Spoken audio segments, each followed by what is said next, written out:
Welcome to this explainer. Okay, today we're stepping right into the military classroom to break down a staggering David versus Goliath story. We are looking at the 1962 Battle of Walong. This is a conflict completely defined by impossible terrain, overwhelming enemy numbers, and a level of sheer, unyielding courage that is frankly almost difficult to comprehend. So let's map out exactly how the 11th Infantry Brigade held the line against all odds. Okay, let's dive into this. Here's our after-action report structure. We'll cover the remote battlefield, first blood and buildup, the assault on Yellow Pimple, the final stand, and wrap up with courage under fire. Starting with Section 1, the remote battlefield, where the terrain itself is your first enemy. Before a single shot was even fired, the troops at Walong were already fighting a massive adversary, the geography. Just look at the raw, rugged reality of the Lohit River Valley. The contours here are incredibly steep. Walong itself is just a tiny hamlet, and the hills surrounding this defensive sector range punishingly from 10,000 to 16,000 feet in elevation. Just imagine trying to simply breathe at that altitude. It's a struggle. Fighting a war up there, that requires superhuman endurance. But the absolute starkest difference in this battle wasn't just troop numbers, it was logistics.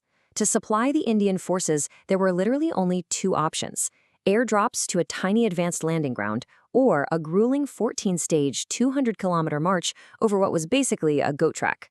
Meanwhile, the Chinese forces had roadheads relatively close by, just across the border, and as we know in military strategy, logistics dictate your endurance. The Indian forces were stepping into this fighting with one hand tied behind their backs for sure. Moving on to Section 2, First Blood and Buildup. The friction begins. So, in late October 1962, the Himalayan calm completely shatters. Now, what's really interesting about this is the tactical brilliance shown during the initial withdrawal. On October 22nd, a massive Chinese attack forced the 6th Command to pull back, right? But they left a screen position at Ashi Hill. Lieutenant Vikram Singh commanded his men to hold a crossing over a weakened wooden plank bridge. When the Chinese attacked in the dead of night, they got totally bottlenecked on this cramped path. The defending troops inflicted around 200 Chinese casualties while suffering only 9 fatalities. It was an absolute masterclass in delay actions. After that initial contact, an eerie lull fell over the valley. But behind the scenes, the gears of war were spinning fast. The Chinese executed a totally incredible logistical feat. They moved their entire 130 Infantry Division 1,800 kilometers in just 10 days. Meanwhile, the Indian side was facing severe disorder. Brigades and battalions were constantly being chopped and changed right in the face of the enemy, which disastrously weakened their defensive posture. And this disorganized buildup left the Indian troops incredibly vulnerable. Take the 4th Sikh Regiment, for example. They were spread across a 6,000-yard frontage. That is an abnormally large area for a single battalion to cover. Even worse, their command was completely split across the unfordable Lohit River, meaning if communications broke down, these units would be entirely cut off from their commanders. Let's move to Section 3, Assault on Yellow Pimple, a desperate preemptive strike. As November rolled on, Indian commanders realized they had to secure their western flank by taking the fight to the enemy. So on November 14th, 2 companies of 6th Kuman launched a highly valiant preemptive spoiling attack right up the slopes of Yellow Pimple. They charged upward under absolutely brutal artillery fire, fighting to literally within 50 meters of the summit. But that night, the Chinese launched a massive counterattack using human wave tactics. Hand-to-hand combat raged in the dark. By the morning of the 15th, the exhausted Indian troops were pushed back, and tragically, the brigade's only reserves were now entirely depleted. Which brings us to Section 4, the final stand on November 16th. With the Indian defenses depleted, the Chinese commanders seized their moment, advancing their main offensive to November 16th. You can see how multi-pronged Chinese attacks essentially collapsed the perimeter. Supported by heavy 120mm mortars, Chinese divisions just poured in. By 0530 hours, the 4 Sikh positions on the Maha Plateau were completely overrun. And this collapse critically exposed the Gorkha troops holding the latter's position, which was basically a series of trenches cut right into the cliffside. The river that was supposed to protect their flank? The Chinese crossed it using rubber dinghies and started blasting the Gorkhas from right across the bank. So by 1100 hours, the situation was completely untenable. The Indian defenses were crumbling under the weight of an entire Chinese division plus an extra regiment.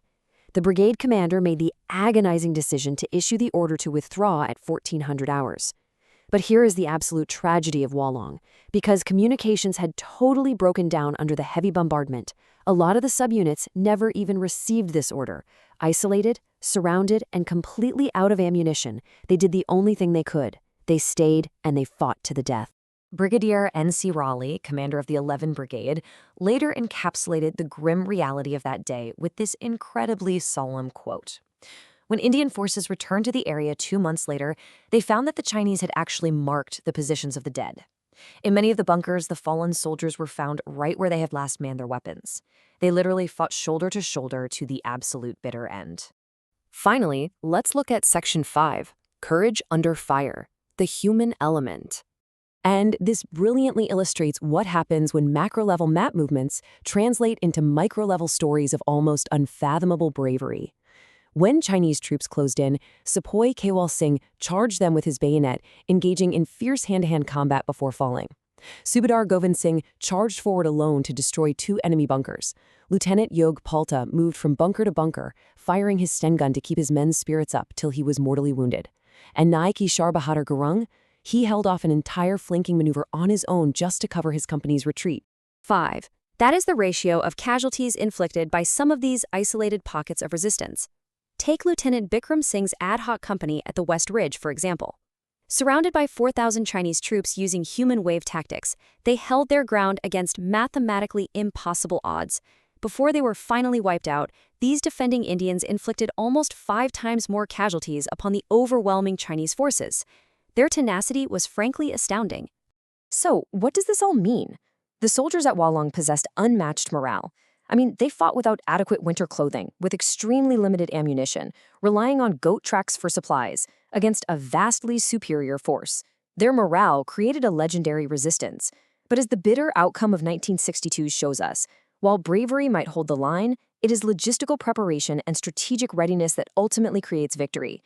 It really leaves us to wonder, in the modern era of warfare, have we finally learned the logistical lessons of Walong, or are we still relying on the sheer courage of our soldiers to make up for strategic deficits? Thanks for joining me for this explainer. Keep questioning, keep learning, and I'll catch you next time.